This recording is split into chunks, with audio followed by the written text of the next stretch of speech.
Little Polar Bear by Hans de Beer. If you find you enjoy this book, be sure to give a like and subscribe.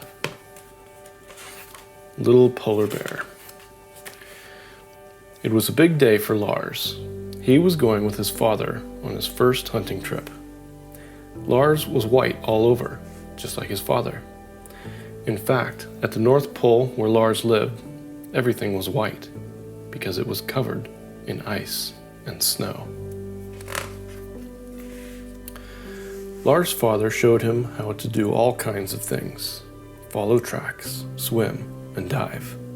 He talked and talked, and Lars listened silently, paying close attention. Once his father disappeared underwater and stayed so long, Lars began to worry. But when his father finally reappeared, he had a big fish for supper. When it was time to sleep, Lars' father said, "Make a big pile of snow to protect yourself from the wind, like I do." Lars was proud of his pile, but also very tired. He quickly fell asleep, just like his father. But during the night, the ice began to crack. The piece where Lars was lying broke off. When Lars woke up, it was morning. He was all alone in the middle of the sea. It was getting warmer and warmer, and the piece of ice and Lars' pile of snow were getting smaller and smaller. When the ice was almost completely melted, Lars saw a big barrel drifting by. Luckily, Lars was able to reach the barrel and climb on top of it. Then a storm began to rage. As Lars clung to his bobbing barrel, he missed his father and his pile of snow more and more.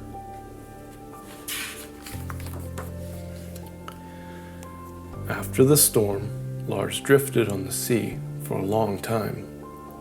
At last he saw land, but could not see any snow or ice. Almost everything was green, and the sun was very warm. Lars carefully slid off the barrel and stepped onto the beach. The beach was hot and yellow. It burned Lars' paws. He ran to a river nearby, but just as he was about to plunge in, a very big tan animal sprung out of the water. "Boo," it said. Lars quickly ran to hide. "I was only joking," called the big tan animal. "I'm Henry, the hippopotamus. Who are you, and why are you so white?" Lars didn't know the answer to the last question. "Where I come from, everything is white," he said. He told Henry about his long journey and asked him how he could get back to his father. Henry listened sympathetically, but he seemed confused. He wiggled his ears and squirmed and finally said, "The only one who can help you is Marcus, the eagle. He has traveled all over the world. He will know where you come from and how you can get back there. But we'll have to cross the river, go through the jungle, and climb the mountains to reach him." Lars was happy to go. But when he looked at the river, he said, "The only problem is that I can't swim very well yet." "No problem at all," said Henry, and laughed. "Climb on my back. I won't sink." Lars was astonished by all the things he saw in the jungle. Henry patiently explained everything. Lars especially liked the tall, brown stalks that Henry called trees. They were such fun to climb. In one brown stalk sat a funny green animal, which suddenly turned white, just like Lars. "It's a chameleon," Henry said. "It can change its color." Lars thought that was a handy thing to be able to do. At the edge of the jungle, the mountains began. It was a bit cooler and Lars felt more comfortable. Henry found climbing difficult, but Lars helped by telling him where to step. After a while, Henry was exhausted. "That's enough for today," he said. "Tomorrow we will continue. Let's rest here and look at the nice view." As Lars looked out over the land and sea, he began to feel homesick. "Cheer up," said Henry. "You will be home again soon." The next day they climbed higher. Henry had to stop often to catch his breath, but at last he called, "Here comes Marcus," as a huge bird swooped down near Lars. Lars ducked. "Don't be afraid," said Henry.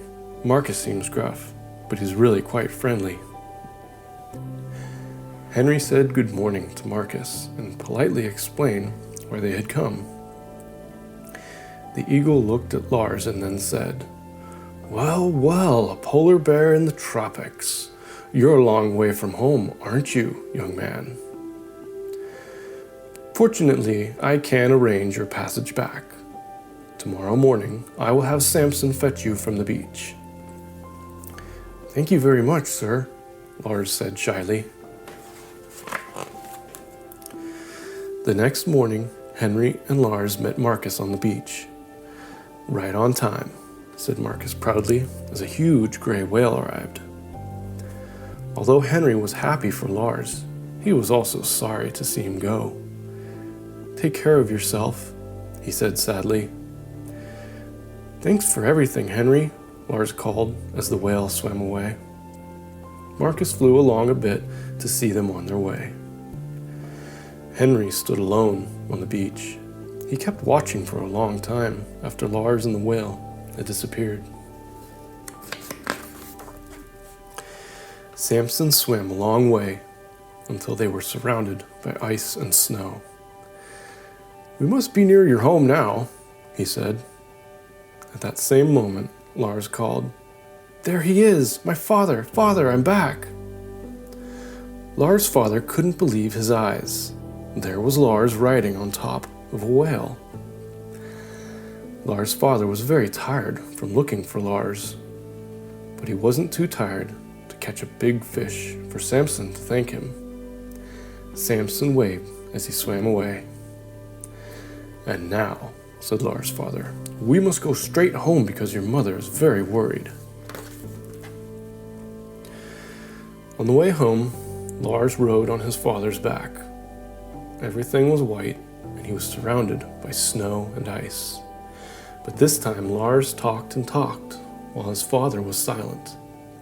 He told his father about all the amazing things he had seen: Henry, the tall brown stalks, Marcus, and much more. "You didn't meet anyone who was white?" asked his father in surprise. "Nobody, except a chameleon," said Lars, "but that doesn't count." Lars had to laugh by himself because his father didn't understand his joke.